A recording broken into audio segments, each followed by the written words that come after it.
దిగొచ్చింది.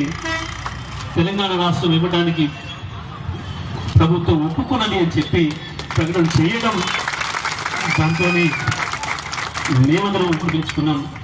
తెలంగాణ జాతి అంతా కూడా ఉపయోగించుకుంది.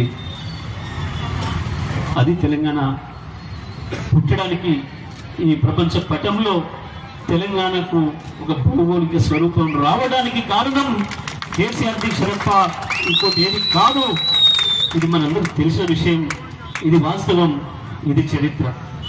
కానీ కొంతమంది దుర్మార్గులు రకరకాల మాటలు మాట్లాడి సీమాంధ్ర మీడియా, సీమాంధ్ర కుట్రదారులు, తెలంగాణలో ఉండే కొంతమంది లోఫర్లను కలుపుకొని కేసీఆర్ను మలినం చేసే పద్ధతుల్లో ఏదైతే మాటలు మాట్లాడుతున్నారో, కేసీఆర్ దాని కొరకు పెట్టిండు, తెలంగాణ దీని కొరకు పెట్టిండు, కేసీఆర్ దీక్ష చేయకుండా తెలంగాణ వచ్చిందని, వీళ్ళంతా లంగలు, లఫంగులు, దొంగలు, ద్రోహులు తప్ప